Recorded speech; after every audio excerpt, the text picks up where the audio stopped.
ஒரு நாவு போதாதே, நீர் செய்ததை சொல்ல இந்த ஆயுள் போதாதே.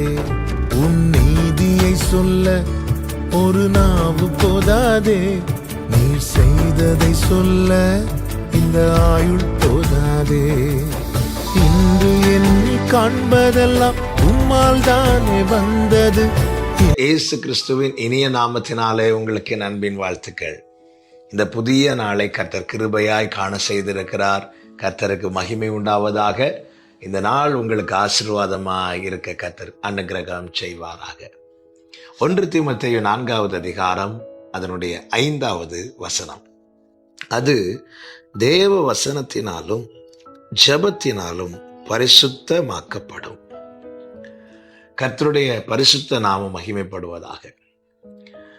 தீமோத்தேயுக்கு அப்போஸ்தலனாகிய பவுல் எழுதும்போது சொல்லுகிறார் 4வது வசனத்துல, தேவன் படைத்ததெல்லாம் நல்லதாயிருக்கிறது, ஸ்தோத்திரத்தோட ஏற்றுக்கொள்ளப்படுமாகில் ஒன்றும் தள்ளப்படத்தக்கதல்ல, அது தேவ வசனத்தினாலும் ஜெபத்தினாலும் பரிசுத்தமாக்கப்படும்.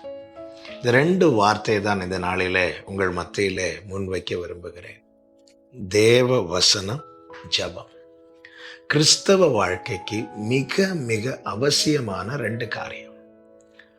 ஒன்று வசனம், இன்னொன்று ஜெபம். ஜெபம் தேவனோடு உள்ள உறவை, தேவனோடு நமக்கு இருக்கும் உறவை பலப்படுத்துகிறது. வசனம் தேவ சாயலை அடைய நம்மை சுத்திகரிக்கிறது அல்லது பரிசுத்தமாக்குகிறது. யார் வாழ்க்கையில தேவ வசனமும் ஜெபமும் இல்லையோ அவர்கள் தள்ளாட ஆரம்பித்து விடுவார்கள். தள்ளாட துவங்கினாலே அவர்கள் தடுமாறி விழுவதற்கு ஏதுவான நிலையிலே காணப்படுகிறார்கள். அப்படிப்பட்டவர்களை தள்ளிவிடுவது சாத்தானுக்கு மிகவும் சுலபம். ஆனால் ஜெபமும் வேத வசனமும் நிறைந்த வாழ்க்கை உடையவர்களை சத்துருவால நெருங்க முடியாது.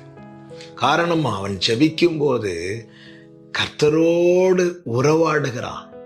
வசனத்தை தியானிக்கும் போது கர்த்தருடைய சாயலை அவன் காண்கிறான், கர்த்தருடைய சாயலை அவன் அணுகிறான். இந்த வார்த்தை தான் அங்க மாம்சமாகி இந்த பூமியில வந்தது. இந்த வார்த்தைக்கு ஒரு ஷேப் கொடுத்தா அவர் தாங்க இயேசு கிறிஸ்து. அப்படி என்றால் இந்த வசனத்தை ஒருவன் வாசித்து வசனத்தை ஒருவன் தியானிக்கிறான் என்றால் அவன் சிந்தையை முழுவதும் இயேசு கிறிஸ்து ஆட்கொண்டிருக்கிறார். அவனுடைய நினைவுகள் தூய்மையாக்கப்படுகிறது, பரிசுத்தமாக்கப்படுகிறது. பரிசுத்தத்துக்குள்ளே பிசாசால என்றாகவே முடியாது. அவன் தள்ளப்பட்டவன். ஜெபமும் வேத வசனமும் ஒருவனை தீமைக்கு தூரமாய் வைத்துக் கொள்ளும். சத்துருவால களைகளை அப்படிப்பட்டவன் வாழ்க்கையில விதைக்க முடியாது. இன்னைக்கு ஜெபமும் வேத வசனம் இல்லாத வாழ்க்கையில தான் அநேக களைகள் விதைக்கப்படுகிறது. பிரியமான கர்த்தருடைய பிள்ளைகளை, சண்டே ஸ்கூல்ல பிள்ளைகளுக்கு சொல்லிக் கொடுக்கிறது உண்டு, ஜெபம் பண்ணு, பைபிள் படின்னு. ஆனா நாமே நம்ம இடத்துல கேட்கணும், ரெகுலர் ப்ரேயர் லைஃப் எப்படி இருக்கிறது, பைபிள் ரீடிங் எப்படி இருக்கிறது? இன்னைக்கு நம்ம வாழ்க்கையில இந்த விதைகள் அதிகம் விதைக்கப்படுமானால் களைகள் விதைப்பதற்கு இடமே இல்லாமல் போய்விடும் அல்லவா? நம்முடைய இருதயமாகிய நிலம் முழுவதும் இந்த வசனம் என்கிற நல்ல விதைகளால் விதைக்கப்பட்டிருக்க, பிசாசானவன் களை விதைக்க வந்தான் என்று வைத்துக் கொள்ளுங்கள், அவனுக்கு விதைப்பதற்கு இடமே இல்லாமல் போய்விடுமே. அதை தானே தாவீது சொல்லுகிறார், நான் உமக்கு விரோதமாய் பாவம் செய்யாதபடிக்கு உம்முடைய வாக்கை என் இருதயத்தில் வைத்தேன். பிசாசு பாவம் செய்வதற்கான ஒரு களையை விதைக்க வரும்போது உள்ளே வார்த்தை ரெடியா இருக்கு, விளைக்கிறதற்கு ரெடியா இருக்கிறது. பிசாசால எப்படிங்க விதைக்க முடியும்? பிரியமானவர்களே, நம்முடைய வாழ்க்கை பரிசுத்தமாக்கப்பட, நம்முடைய வாழ்வில பரிசுத்தத்தை காத்துக்கொள்ள daily prayer, daily Bible reading, meditation அவசியம். இதை செய்யுங்கள், பரிசுத்தமாக்கப்படுவீர்கள். கர்த்தர் உங்களை ஆசீர்வதிப்பாராக. நல்ல தகப்பனே, எங்கள் அனுதின வாழ்க்கையில ஜெபமும் வேத வசனமும் அப்பா வேத தியானமும் எப்பொழுதும் காணப்பட கர்த்தர் கிருபை செய்யும். இயேசுவின் நாமத்தில் பிதாவே, ஆமென்.